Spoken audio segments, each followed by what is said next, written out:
በስመ አብ ወወልድ ወመንፈስ ቅዱስ አሃዱ አምላክ አሜን። እሺ እፎይ ከመግባት ፖዝ ትሆናለህ።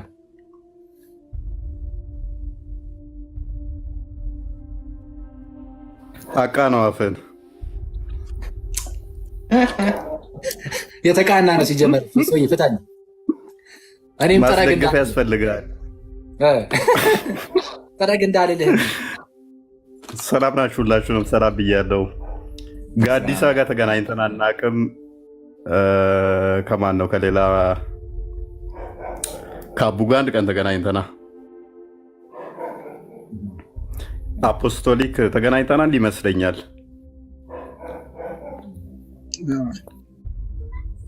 ያ ከጋዲ ነው ተገናኝተን ማናውቀው። እጅን ሰርግጃለሁ። ምንድነው እሱ? ዝም አለ፣ ዘጋኸኝ። አረ ሰላም ብያለሁ። ሰላም ብለናል። ይኸው ከወንበራችን ከፍ ብለናል። ምን ታላቅ ነው ብለህ ነው? ምንድነው ብለህ ነው? የእድሜ ነገር እንደው አይሆን እዚህ ቲክቶክ ላይ ያ ሰላም ብያለሁ። ከዮባ ጋር ብዙ ጊዜ ተገናኝተናል። አድናቆቴንም ገልጬለታለሁ። አይ ቲንክ ረስቶት ይሆናል። አይረሳም። እንደ አኬ ያረጀ መሰለ። እሺ መልካም። እኔ ፀጉር ቢከዳኝ ሽማግሌ ልታረጉኝ አትችሉም። ይቅርታ። በሙሉ ጤንነት ላይ ያለው በጣም ሙሉ ወጣት ነኝ። ራሱ በጣም እንደምታዩኝ በጣም ኤነርጄቲክ ነኝ ምናምን እና ኤነርጂው እንዳለ ነው። ይሄ ነው። ምንም ሚውትን አታንሳ። ዝጋው። ወሚባል ጣት አለ እንዴ? ወጣት ስትል እንዲህ ጣት ነው ያልከው ወይ? ተአምር እኔ እንዲህ ወጣት አይደለሁም እንዴ? ምንም ልታሳምኑ ነው። ሁላችሁም እኮ ከፈታችሁ ሶስቱ። ምን አልክ አቡ? ወደ ትምህርት ተማማሩ። ጥያቄ ካለው ያቅርብና ይኸውልህ በቃ ገና ስትከፍተው ታውቁኝ ነበረ። መጣህብን ደግሞ ሼባ አንተ ነህ እንደውም ሽማግሌ። አቡ ይመችህ እና ስሙ አንተ ከሌለ እዚህ ቤት ውስጥ ጭራሽ እንትን አይልም። ትምህርት ተስማምቻለሁ። በ10 ጣቴ ነው የተስማማሁት። እሱ ነው ሼባው።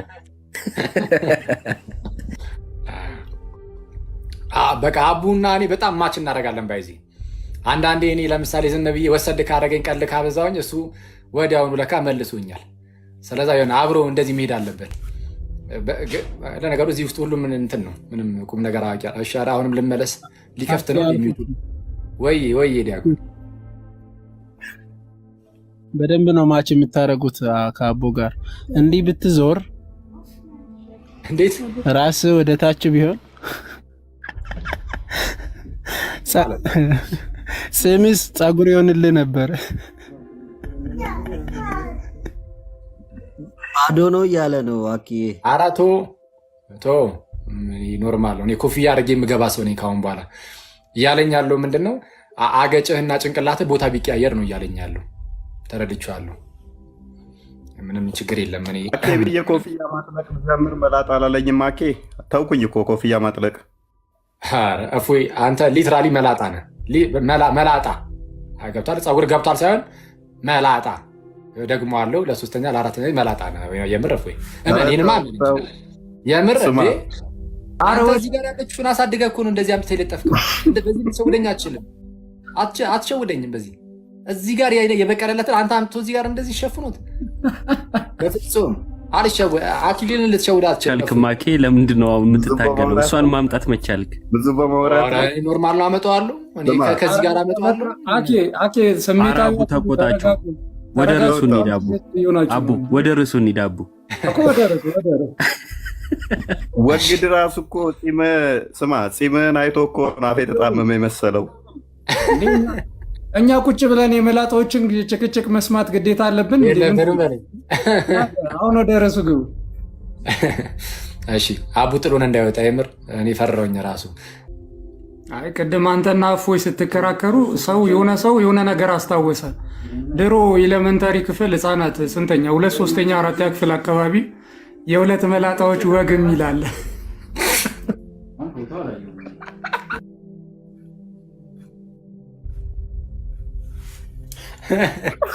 ኧረ ጌታስ ኧረ ያሳፍራል። ክርስቶስ አቡ ተው እንጂ ተው። እፎይ አታዋራኝ። ይደርስብሃል፣ እፎይ ይደርስብሃል አታዋራኝ። እኮ። ስማ እኔ እናንተ ልናወራ አይገባም። የትልቅ ሰው እርግማን ጥሩ አይደለም በለው። ሼም። አይ እኔና እፎይ ማውራት የለብንም ማለት ነው። በሚስጥር ነው በድብቅ ነው ማውራት ያለብን። ከሰው ፊት ባናወራ ይሻላል። የሁለት መላጣዎች ወግ በጌታ ስም ከየት ነው ያስታውሰው? እኔ ታሪኩን ራሱ አላስታወሰውም፣ ቃሉን ብቻ ነው። ስማ በስሪ ሆና ያስታውሰው። ሁለተኛ አንደኛ ኦሪት ነው። በስሪ የማያስታውሰው ጉድ የለም ጋዲ፣ እውነትን ነው። እሺ ማን ነው ከናንን የሚያወራው ሰው አለ? ቪዲዮ ከፈታችሁ አንዳችሁን ከፍ ላደርጋችሁ። ለአንተ ነው ጥያቄ። እኔ እንትን ልል አይደለም ልወያይ አይደለም የገባው እንደ ፓውል ጠይቄ ለማለት ብቻ ነው። ከታች ብዙ ጊዜ እንትን ስል በአንተ ቪዲዮ ስሰራ አኬ እግር ስር ቁጭ ብለህ ተማሪ ይሉኛል እና የዛሬው ደግሞ ደስ አለኝ። ፓውል እንትን ሲል ያለው እስኪ ከእግር ስር ቁጭ ብዬ ልማር ዝም ብዬ ልጠይቅ ብቻ። ይህ ሰው ወጋ ሲያደርገን ተመልከቱ እንግዲህ። እሺ ቀጥል። ሁለት ጥያቄ ብቻ ልጠይቅ እንትን እንዳል ማለት ነው ጣልቃ እንዳልገባ ሁለት ጥያቄ ብቻ ልጠይቅ። የአንደኛው ጥያቄ ኢየሱስ አሁን አገልጋይ ነው ወይ ብለህ ታምናለህ ወይ?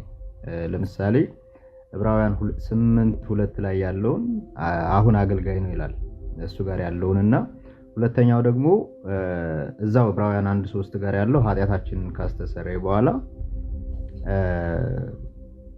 እንትን የሚለውም ማለት ነው በራሱ ከነጻ በኋላ የሚለውን አንዴ አንጽቷል ብለህ ነው ወይ የምታስበው? አንዴ ያኔ በቃ አንጽቶታል አሁን የሚነጻ የለም ብለህ ነው የምታምነው? እንደዛ ከሆነ አንደኛ ዮሐንስ ምዕራፍ 2 ላይ ያለው ጋር ኃጢአትን ብትሰሩ ከአብ ዘንድ ጠበቃለን የሚለው አለ።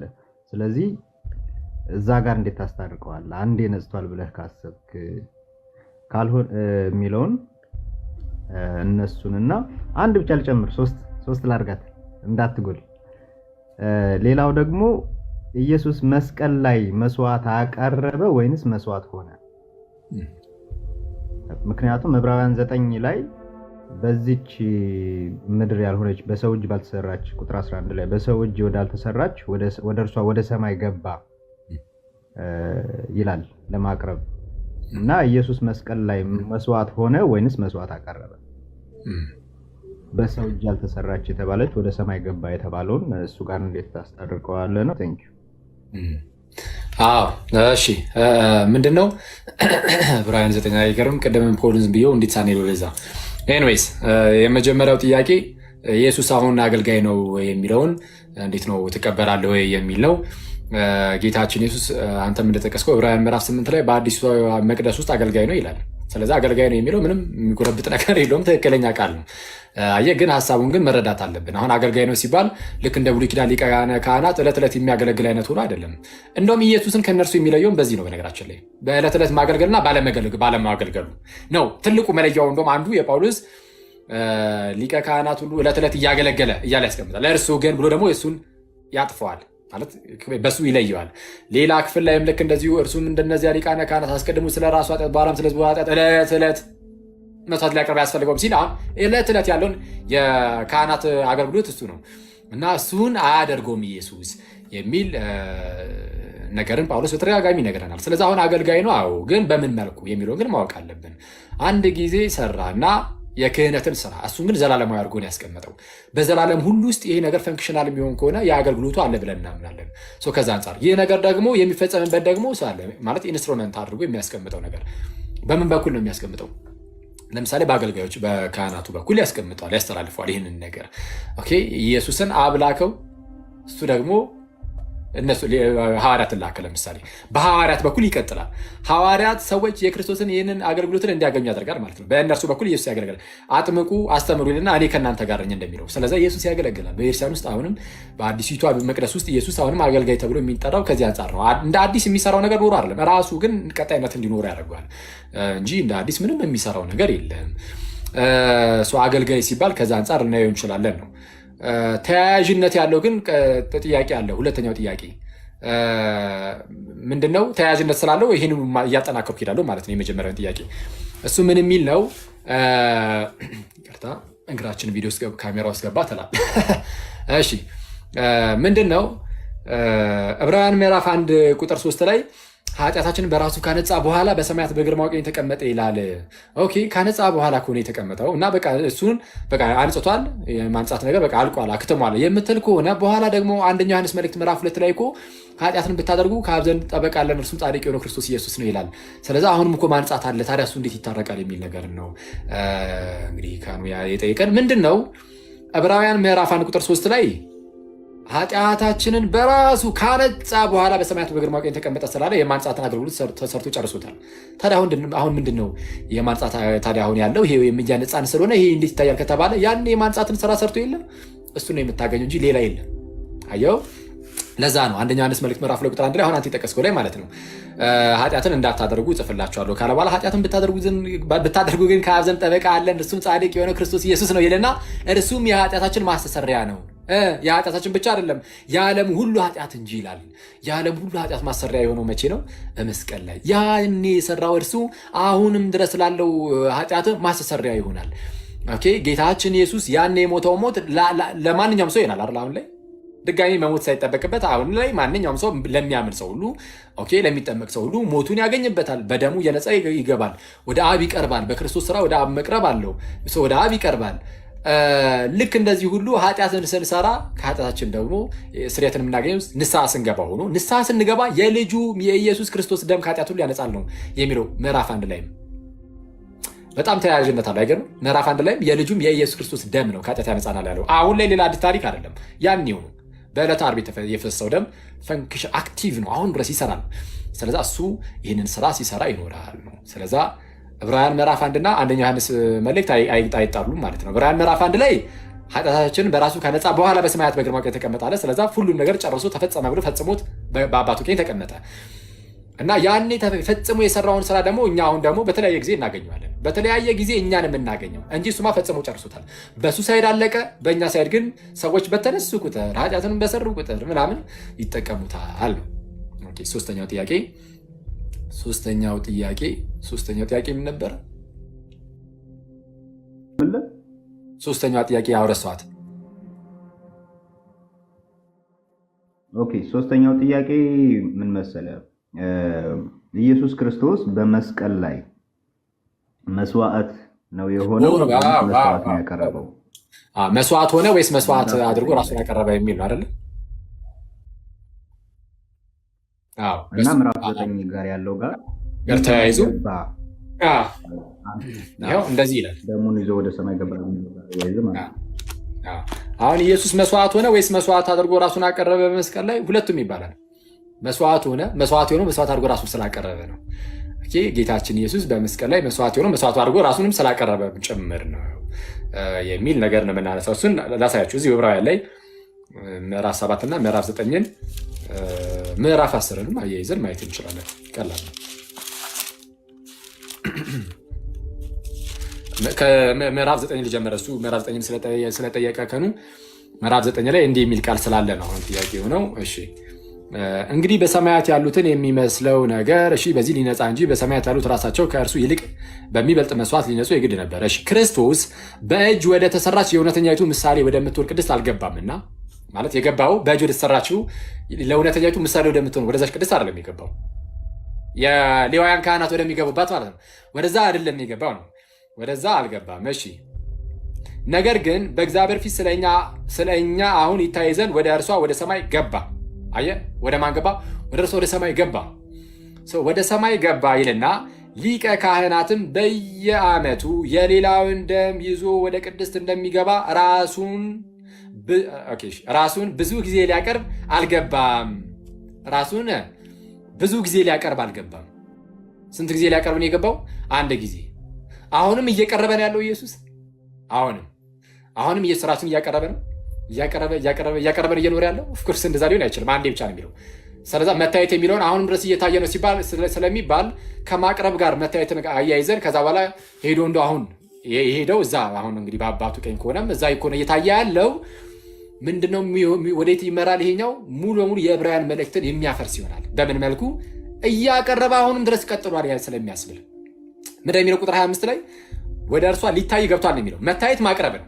ይቅርታ ምናልባት መታየትና ማቅረብን ከመታየት ጋር ከያያዝ ነው ስላችሁ መታየት የሚሉትን ፕሮቴስታንቶቹ የሚረዱበት አለ። ሁሉም ሳይሆን አንዳንዶች የሚረዱት እንዴት ነው? ሄዱ አሁን በፊት ይታያል፣ ሲታይ እርሱ ነው እንግዲህ እንደዛ ማቅረብ አይነት ነገር ስለሚሉ ማለት ነው። የምር ግን እንደዛ ነው ወይ? መታየት የሚለው የትኛውን ነው? በመስቀል ላይ የከፈለውን ነው ብዬ ነው የማምነው። ኦኬ ሰው ምንድነው የሚለው?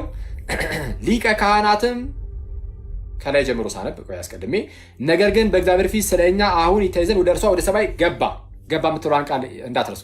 ምን አደረገ? ኢየሱስ ገባ ተብሎ ተነገረለት። ኢየሱስ ይታይ ዘንድ ወደ ሰማይ ወደ እርሷ ገባ።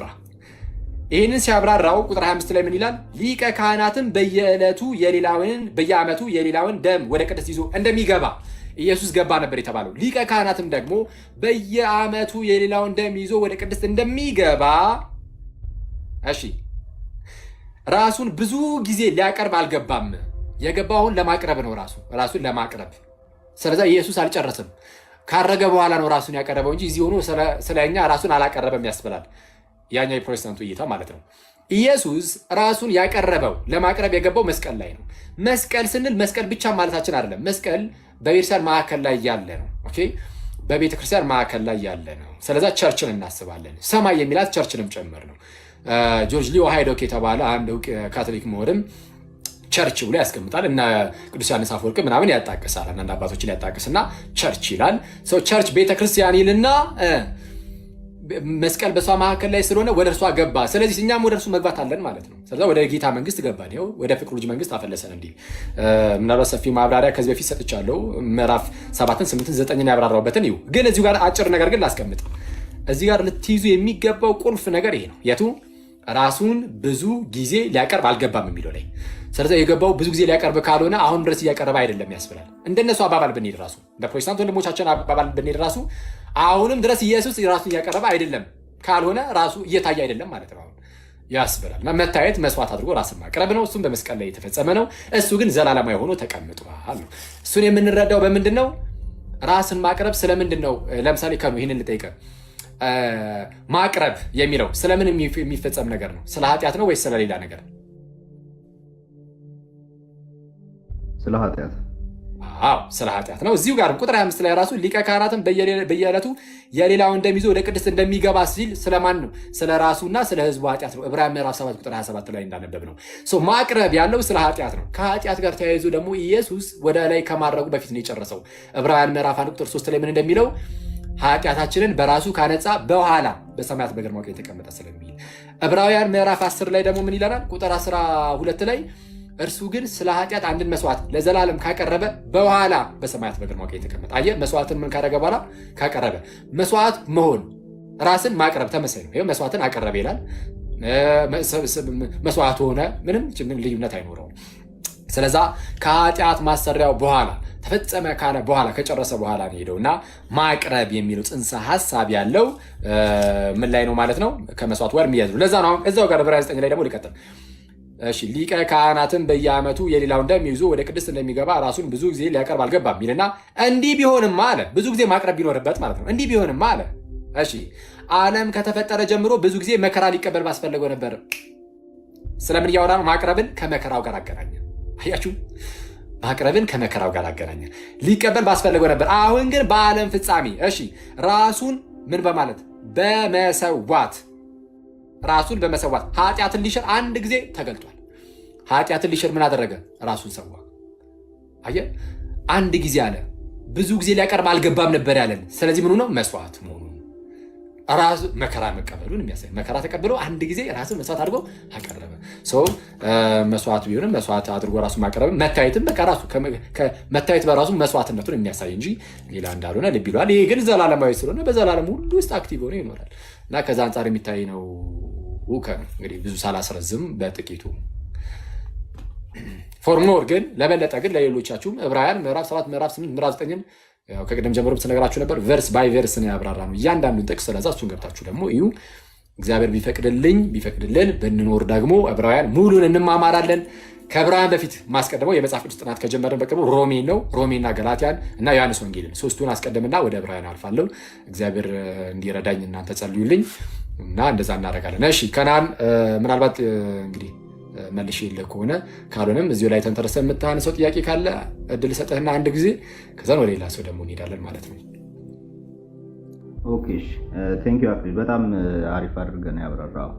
አሁን የኔ ሀሳብ እዚህ ጋር ምንድነው ያነሳዋቸው ሶስቱን ካየኸው መጀመሪያ ላይ ያልከኝ ምንድነው ኃጢአታችንን በራሱ በኩል ፈጽሞታል።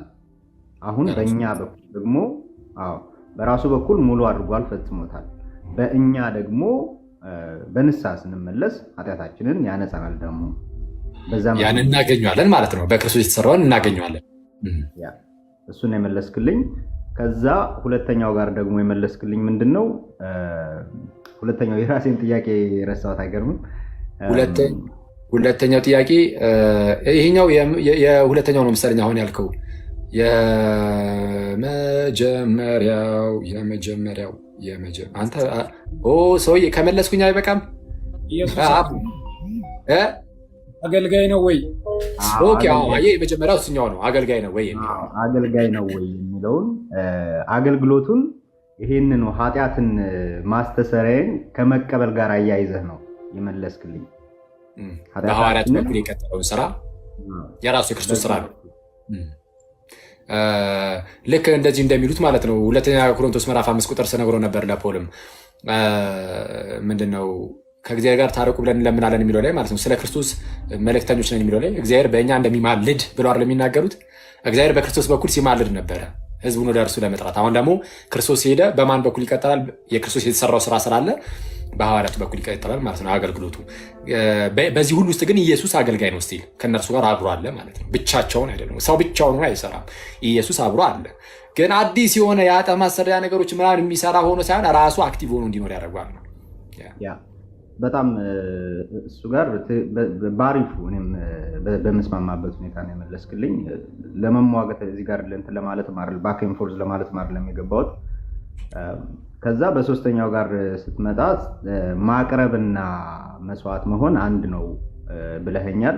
እዛ ጋር ትንሽ እንትን የምልበት መጽሐፍ ቅዱስ ላይ አሁን ለምሳሌ የሊቀ ካህናቶችን አገልግሎት ካየናቸው አደባባይ ላይ መስዋዕት አቅርበው ነው በቅድስተ ቅዱሳን መስዋዕቱን የሚያቀርቡት። መስዋዕት የሚያደርጉት ግን በአደባባዩ ነው። አደባባይ ላይ መስዋዕት ያደርጋሉ፣ ያርዱታል ነው አይደል? ሁለት ፍየል ይመጣና አንደኛው ስኬፕ ጎት ነው። ስኬፕ ጎቱ ወደ በረሃ የሚሸኘው ነው። ኦኬ። አንደኛው ደግሞ ፍየል የሚታረደው ነው ለኃጢአት እጣ ተጥሎበት ማለት ነው። የዘሌዋውያን 16 ላይ ያለው ስርዓት የበደል መስዋዕት ነው። እሱ የበደል መስዋዕት ነው። ግን ደህንነት መስዋዕት ግን የትልቁ ይሄ የስርየት ቀን የሚፈጸመው ነው። ባይዜ ከኑ ይሄ የስርየት ቀን በዮም ኪፖር የሚዘጋጀው ስርዓት ነው። በዓመት አንዲት ጊዜ ብቻ የምትሆነው የሊቀ ካህናቱ አገልግሎት ናት። እሷን አስቀድሞ ካህኑ ስለራሱ ወይፈን ያርዳል፣ ራሱ ስለራሱና ስለ ቤተሰቦቹ ይላል ዘሌዋውያን 16 ላይ። ከዛ ቀጥሎ ደግሞ ስለ ህዝቡ ያንን ያደርግና እሱን ደሙን ይዞ ይቀርባል ወደ ቅድስተ ቅዱሳን። 5 አይነት መስዋዕት አለ እሱ የሚቀርብበት መስዋዕት አለ ምናምን። እሱ የፍየሎቹ የደህንነት መስዋዕት፣ ይሄኛው የስርየት መስዋዕት ላይ የምናገኘው ምንድነው? መስዋዕት አደባባይ ላይ ይደረግና መስዋዕቱን የሚያቀርበው ግን ቅድስተ ቅዱሳን ውስጥ ገብቶ ነው። እዚህ ጋር ይመጣና ወደ እርሷ ወደ ሰማይ ገባ ይላል። ምን ሊል? ራሱን ሊያቀርብ በራሱ ደም ገባ ይላል። በፍየሎችና በጠቦቶች ሳይሆን ወደ እርሷ ወዴት? ወደ ሰማይ። ሲያጸናው ደግሞ ምን አለ? በሰው እጅ ወዳልተሰራች ነው ያለው። እና በሰው እጅ መስቀል በሰው እጅ የተሰራች አለች። አሁን መስቀልን ሰማይ ብለን ለማለት እንዳንል በሰው እጅ የተሰራች አለች። እሺ ምንድን ነው አሁን ምን መሰለህ ከኑ መስቀልን ብቻ ሳይሆን ቸርችንም ጭምር ነው። ግን መስቀልንም ለመስዋዕት ማቅረቢያነት ብለው እኮ አልሰሩትም። ለዛ አገልግሎት አሁን በሰው እጅ የተሰራች ሲል ምንን የሚያመለክት ነው? አገልግሎት የሚፈጸምባት ተብሎ የተዘጋጀች ናት የቀድሞዋ ድንኳኗ። አሁን ግን መስቀልንም ማንም ሰው ለዚህ ጉዳይ ብሎ የሰራው የለም። የተሰራው ለመቅጫ ነው። ኢየሱስ ነው ይህንን ያደረገው። መስዋዕት ማቅረቢያ ያደረገው ራሱ ኢየሱስ ብቻ ነው ይህንን ያደረገው እንጂ በሰው እጅ ለዚህ አገልግሎት የተሰራ አይደለም። እና ደግሞ ስናይ ደግሞ ከምን አንጻር መሰለ ማየት ያለብን መስቀሉን ብቻ ሳይሆን ቸርቿንም ማየት አለብን። በዋናነት ቸርች መታየት አለባት እና ከዛ አንጻር ቸርች በጌታ የተተከለችም ስለሆነች ብዙ ጊዜ ያ መቅደሱ ለቸርች ምሳሌ ሆኖ ይታያል እና ከዛ አንጻር ማለት ነው። ተጨማሪ ግን አንድ ጥቅስ አሳያለሁ። ይቀጥል እዛው ላይ አሁን ታየኸው ዕብራውያን 9:11 ላይ ያለውን ቤዛነትን ከተቀበለ በኋላ ነው የሚለው። አሁን ቤዛነትንና ከተቀበለ በኋላ ያደርገዋል። አየው፣ ከቤዛነቱ በኋላ ያደርገዋል ወደ ሰማይ ገባ የሚለውም ማለት ነው። እና እዛ ጋር እንዴት ነው ከተቀበለ በኋላ የሚለውም ቤዛነትና ማቅረብ አንድ ላይ አያደርገውም። መስዋዕት ሆነ የሚለው መስዋዕት መሆኑንና ማቅረቡን አንድ ላይ ካደረግነው ዕብራውያን ላይ ያለው ግን አያደርገውም አንድ ላይ እና እሱንስ እንዴት ታየዋለህ? ቤዛነትን ከተቀበለ በኋላ ነው በኋላ ሳይሆን የዘላለምን ቤዛነት አግኝቶ አለ የሚለው የዘላለምን እንዴት ነው የሚለው?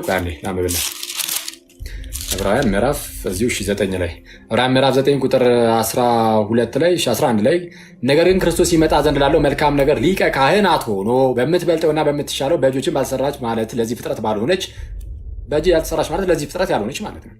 ለዚህ ፍጥረት ባልሆነች ድንኳን የዘላለምን ቤዛነት አግኝቶ አንድ ጊዜ ፈጽሞ ወደ ቅድስ በገዛ ደሙ ገባ እንጂ በፍየሎችና በጥጆች ደም አይደለም ብሎ ይናገራል። ስለዛ በገዛ ደሙ ገብቷል። አዎ ገብቷል። ኦኬ። በምን መልኩ? የዘላለምን ቤዛነት አግኝቶ which means አንድን መስዋዕት ስለ ኃጢአት አንድን መስዋዕት ለዘላለም አቅርቡ በእግዚአብሔር ቀኝ ተቀመጠ እንዳለ የዘላለምን ቤዛነት አግኝቶ በገዛ ደሙ ገባ ሲል ዘላለማዊ መስዋዕትን አቀረበ ነው። ሌላ አዲስ ነገር የለውም። ይህንን ለመረዳት ከታች ዝቅ ብሎ እንዴት ምንድን ኑዛዜው የሚጸናው ሲሞት እንደሆነ ምናምን የሚሉ ነገሮችን እያመጣ ይላል። ከዛ በኋላ ደም ሳይፈስ ስርየት የለም ይላል። ስርየቱ የሚመጣው በደም መፍሰስ ነው። እንደዛ ከሆነ ያኔ እንድንረዳዳ ማለት ነው ራሱን ያቀረበው ስለዛ ሰማይ ቤት ነው ማለት ነው አይደል? አሁን ያለበት ቦታ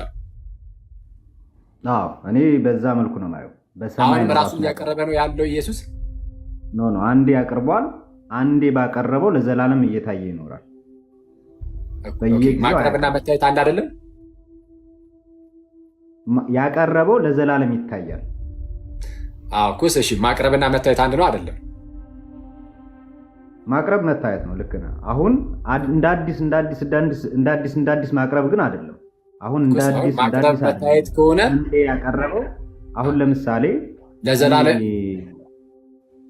አንዴ ፎቶ እንትን ብል ብነሳ ለዘላለም እየተነሳው አልኖርም። ያንን የተነሳሁትን እያየሁት መቀጠል እችላለሁ። አንዴ የተነሳሁትን አንድ ጊዜ።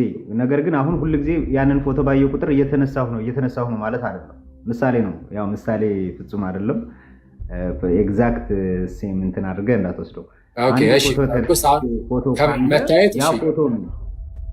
ያንን ፎቶ ባየሁት ቁጥር እንደ አዲስ እየተነሳው አይደለም። እሺ፣ ስለዚህ ማቅረብ የሚለውን አሁን በምሳሌ ውስጥ ማቅረብ የሚለውን ለየትኛው ነው የሰጠኸው?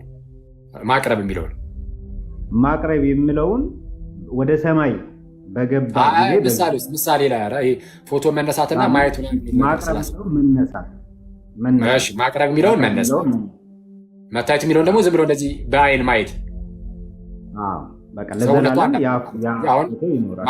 ማቅረብና ማየት አንድ ሊሆን አይችልም ማለት ነው። ምክንያቱም ፎቶ ማንሳት ስታነሳው አለ፣ እሱ ማንሳት አንድ ነገር ነው። ማየት ደግሞ ሌላ ነገር ነው። ሁለቱ አሁን ተለያዩ። አየው ምሳሌ ላይ ከተለያዩም ደግሞ ፎቶ ማንሳቱ ላይ ወይም እንግዲህ አሁን አንድ የሚደረግ ነገር ስለሆነ ማቅረቡ ላይ እቺ ማቅረቡ አንድ ጊዜ የምትደረጉ እሷ ምንድን ናት? መስዋዕትነት ናት ወይስ ምንድን ነች? ማቅረብ አሁን ለምሳሌ ሊቀ ካህናት መስዋዕት ካደረገ በኋላ ገብቶ ያቀርባል አይደል? በእግዚአብሔር ፊት 7 ጊዜ ይረጨዋል። በስርየት መክደኛው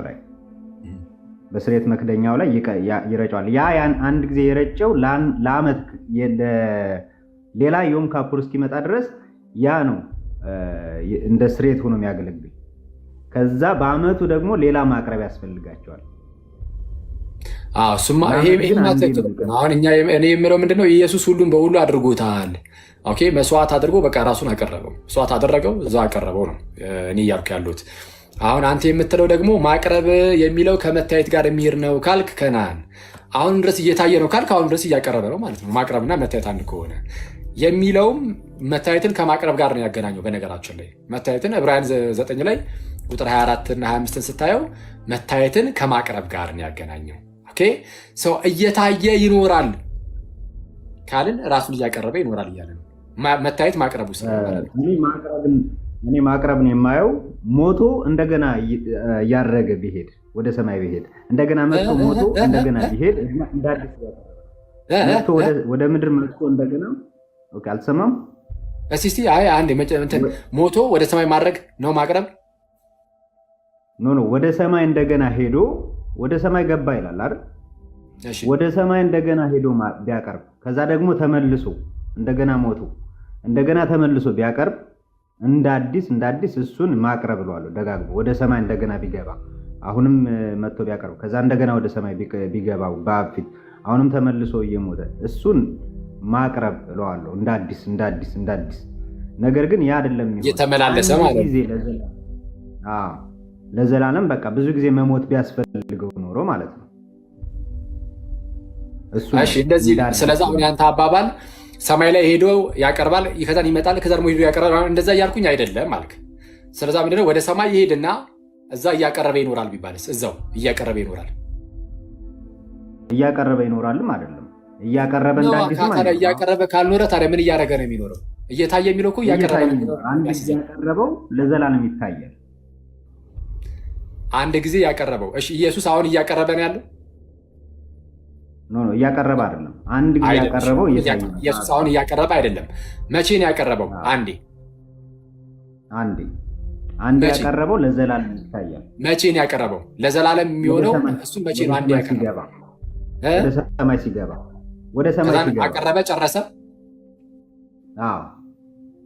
አሁን እሱ ያቀረበው ጨርሷል። አቅርቦ ጨርሷል። አንድ አቅርቦ ጨርሷል። እሺ አቅርቦ ጨረሰ። መታየቱን ግን አልጨረሰም። መታየቱ ለዘላለም ነው። መታየቱን አልጨረሰም። ስለዚህ አሁን መታየትና መቀረብ ሙሉ በሙሉ ተለያየ ማለት ነው። መታየትና መቅረቡ አሁን አየው። አሁን ፕራክቲካሊም ስናየው መታየት ቀጣይነት አለው፣ መቅረብ ግን በቃ አልቋል የሚል ነገር የሚያስቀምጠው። ስለዚህ አሁን ምን አይነት ነገር ነው መሰለህ ያቀረብክልን ከኑ ጌታችን መስዋዕት ሆነ፣ ሰማይ ቤት ሄዶ ራሱን አቀረበ፣ ከዛ በኋላ ደግሞ ሶስተኛ ደግሞ ታየ የሚል ነው። እሺ አሁን እሺ ኦኬ እሺ አንቺ መታየት የሚለው እሺ ማቅረብ መጀመሪያ ከማቅረብ ነሳ። ማቅረብ ለኃጢአት ስርየት ነው አይደለም? ማቅረብ ለኃጢአት ስርየት ነው። እሺ ኢየሱስ የኃጢአትን ስርየትን የሰጠው ወደ ላይ ከማድረጉ በፊት ነው አይደለም? ኢየሱስ የኃጢአት የስርየትን ስራ የሰራው የስርየትን ስራ አንተ ራሱ ቅድም እንዳልከው ማለት ነው። የስርየትን ስራ የሰራው የማስተሰረይን ስራ የሰራው በምድር ላይ ነው፣ መስቀል ላይ ኃጢአታችንን በራሱ ካነጻ በኋላ ስለሚል ያ እሱ አንተም ቅድም እንዳልከው ስራውን ነው። አሁን እኛ የማንጻት ስራውን የሰራው መቼ ነው? መስቀል ላይ ጨርሶታል። መስቀል ላይ የማንጻት ስራውን ሰራ። ያንን የሰራውን ስራ ደግሞ በአብ ፊት አቀረበ። አሁን ኃጢአታችንን በራሱ ካነጻ በኋላ ነው ያለው። ባይዚ አንጽቶታል ነው ያለው። ከዛ በኋላ ይነጻል አላለም። ካነጻ በኋላ በሰማያት መከማወቅ የተቀመጠ ያለው ራይት። ኦኬ አሁን አንተ ነጽቷል፣ ኃጢአታችን አሁን የለም ብለህ ነው የምታምነው? በጌታችን በክርስቶስ በኩል ሙሉ በሙሉ ክርስቶስ ኢየሱስ ይህን ስራውን ሰርቶታል። አሁን የሚጠበቅበት ምንም ስራ የለም። ያለው ምንድነው? እኛ ንስሐ መግባታችን ነው። ኦኬ የእኛ ንስሐ መግባት ነው እኔ የምለው። ምክንያቱም ጳውሎስ ምንድን ያለን ኃጢአታችንን በራሱ ካነጻ በኋላ በሰማያት በግርማው ቀኝ የተቀመጠ ነው የሚለው። መቼ? ካነጻ በኋላ። ስለዛ ተፈጸመ አለ ኢየሱስ። ምንድነው? በዮሐንስ ወንጌል ምዕራፍ 17 ላይም ላደርገው የሚገባኝን የሰጠኝ ነገር ፈጽሜ አከበርኩ አለ። ስለዛ ፈጽሞታል የሚል እምነት ነው ያለን እኛ እና ካነጻ በኋላ ነው እንትንም የሚለው ዕብራውያን ምዕራፍ 10 ቅድም ያነበብኩልህ ላይም ከቁጥር 11 ጀምረህ ከቁጥር 10 ጀምረህ ስታነበው የክርስቶስ ኢየሱስን ስጋ ፈጽሞ በማቅረብ ተቀድሰናል ይላል አይደል? ኦኬ አንተ ካመጣኸው ሐሳብ አንተ እንመለሳለን። እንትን እንዳይል እያወራናት እንሂድና ወደ እሱም እንመጣለን። ዕብራውያን 10:10 ላይ የክርስቶስ ኢየሱስን ስጋ አንድ ጊዜ ፈጽሞ በማቅረብ ተቀድሰናል ይላል። መቼ ነው ያቀረበው ክርስቶስ ስጋውን? ወደ ሰማይ ሲገባ 9:11 ላይ እንደሚለው ማለት ነው። ስለዛ ካረገ በኋላ ማለት ነው ያቀረበው። እሺ ቀጣይ ጥቅስ ይላል መሰለ ከኑ ቁጥር 11 ላይ አስቀድሞ የሌዋውያን ካህናትን ያነሳና እርሱ ምንድነው ሊቀ ካህናት ሁሉ እያገለገለ ዕለት ዕለት ኃጢአትን ከቶ ሊያስወግዱ ሊቀ ካህናት ሁሉ ዕለት ዕለት እያገለገለ ኃጢአትን ሊያስወግዱ የማይቻላቸውን እነዛን ብዙ መስዋዕቶች እያቀረበ ቆሟል ይልና ስለ ኢየሱስ ሲናገር ምን ይላል መሰለ? አሁን አንተ ቅድም ያልከኝ የክርስቶስን ስጋ አንድ ጊዜ ፈጽሞ በማቅረብ ተቀድሰናል ይላል። ስንት ጊዜ? አንድ ጊዜ። እንዳትረሱ ጋይስ፣ አንድ ጊዜ። መቼ ነው ስልክ ካረገ በኋላ አልከኝ። ቁጥር 12 ላይ ግን እርሱ ግን ይላል ክርስቶስ ኢየሱስን ስለ ኃጢአት አንድን መስዋዕት ለዘላለም ምን አቅርቡ። ስለ ኃጢአት ምንን? አንድን መስዋዕት አንድ ጊዜ የክርስቶስን ስጋ በማቅረብ ተቀድሰናል አለ። ዝቅ ብሎ ደግሞ ስለ ኃጢአት አንድን መስዋዕት ለዘላለም አቅርቦ በእግዚአብሔር ቀኝ ተቀመጠ አለ። በእግዚአብሔር ቀኝ የተቀመጠው ካቀረበ በኋላ ነው እያለ ነው። አንድ ጊዜ አቅርቦ አይልም እኮ 3 ላይ አንድ ጊዜ አቅርቦ አይልም። አሁን እኮ ያነበብኩልህ እኮ ምዕራፍ 10 ቁጥር 12 ነው። ቅድም ያልኩህ ደግሞ ዕብራውያን ምዕራፍ 1 ቁጥር 3 ላይ ያለው ደግሞ ስለ ምንድነው? እርሱም የክብሩ ነጸብራቅና የባህሪው ምሳሌ ሆኖ ኃጢአታችንን በራሱ ካነጻ በኋላ በሰማያት በግርማው ቀኝ ተቀመጠ አለ።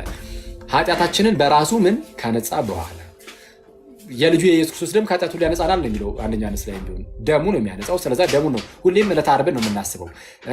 በኋላ ላይም የተነሱትንም ሀሳቦች ከተመለከትካቸው እርሱም የኃጢአታችን ማሰሪያ ነው ብሎ የኃጢአታችን ብቻ አይደለም የዓለም ሁሉ ማሰሪያ ነው እንጂ ይላል። የዓለም ሁሉ ማሰሪያ የሆነው በመስዋዕቱ በኩል መስቀል ላይ ነው። ስለዛ ሁሌም ሁሉንም የሚወስደው መስቀል ላይ ነው እንጂ እንደ አዲስ አሁንም ለኃጢአት ስርየት የሚሆን ስራን እየሰራ ነው የሚለው ነገር የክርስቶስ ፈጽሞም አልሰራም ኢየሱስም የሚለው ነገር ከመጽሐፍ ቅዱስ አንጻር የሚያስኬድ አይመስለኝም። አልጨረሰም ስራውን የሚለው ማለት ነው። እኔ አልጨረሰም እኮ አይደለም ያልኩኝ። አሁን እኔ እያልኩት ያለሁት አንድ ጊዜ ያቀረበው ለዘላለም ይታያል ወይ አንድ ጊዜ ራሱን በማቅረብ እንትን ይሁን። አሁን ከነዓን እንግዲህ ያው ረዥም ሰዓት ሊፈጅ ይችላል። አሁን እዚህ ጋር ግዴታ መተማመን ሳይሆን አንተ መልስ የምትለውን ሰጥተሃል። ሌላ ጊዜ ስፔሲፊካሊ ወይ በዚህ ቶፒክ ይገባ እንጂ ከነዓን እሺ በቃ ከኑ አቲንክ እንደዛ ሌላ ጊዜ ከች በለ ከኑዬ።